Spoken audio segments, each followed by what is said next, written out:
بسم اللہ الرحمن الرحیم۔ السلام علیکم۔ آنے والے تمام معزز ویورز کا میرے چینل پہ ویلکم ہے۔ Please like and subscribe.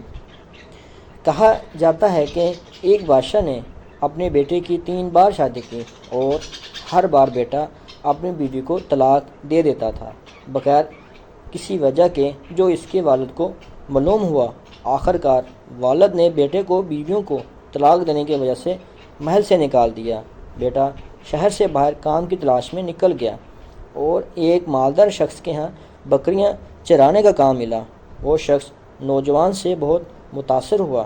اس مالدار شخص کی ایک ہی بیٹی تھی۔ اس نے سوچا کہ اسے نوجوان سے شادی کرا دے تاکہ وہ ان کے ساتھ رہے۔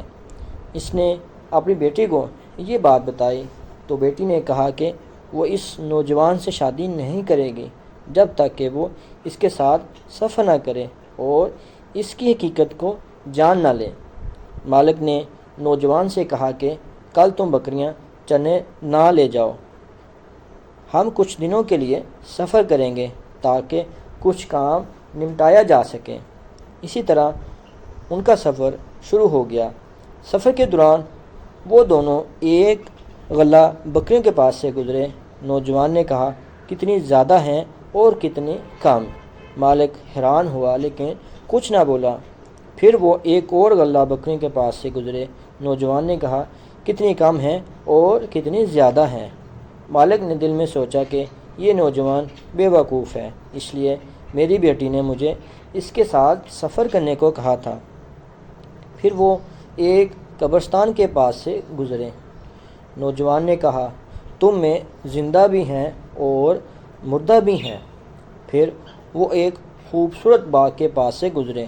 نوجوان نے کہا مجھے نہیں معلوم کہ یہ باغ ہرا بھرا ہے یا سوکھا ہوا۔ مالک اس کی ان باتوں سے بہت حیران ہوا لیکن کچھ نہ بولا۔ پھر وہ ایک گاؤں میں پہنچے اور پانی طلب کیا۔ لوگوں نے انہیں پانی کی جگہ دودھ دیا۔ نوجوان نے خود پیا اور پھر مالک کو دے دیا۔ پھر وہ ایک اور گاؤں میں پہنچے اور پانی طلب کیا۔ لوگوں نے انہیں پانی دیا۔ نوجوان نے پہلے مالک کو دیا اور پھر خود پانی پیا۔ مالک نے دل میں سوچا کہ نوجوان نے مجھے دودھ دینے میں بے احترامی کی اور پانی دینے میں عزت دی۔ واپس سفر سے آ کر مالک نے اپنی بیٹی کو سارا ماجرا سنایا۔ بیٹی نے کہا کہ وہ نوجوان بہت اچھا انسان ہے۔ مالک بہت حیران ہوا اور اپنی بیٹی سے پوچھا کہ کیسے؟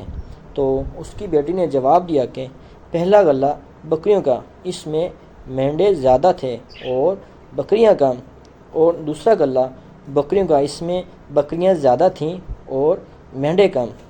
اسی طرح قبرستان میں جس نے اولاد چھوڑی وہ زندہ ہے اور جس نے نہیں چھوڑی وہ مردہ۔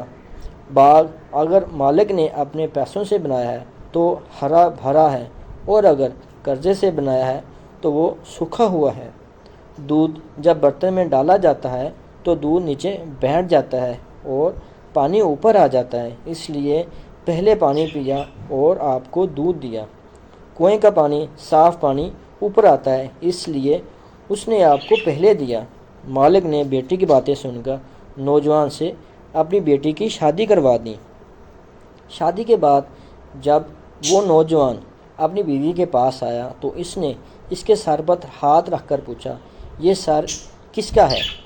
بیوی نے جواب دیا یہ میرا سر تھا اور اب تمہارا ہے۔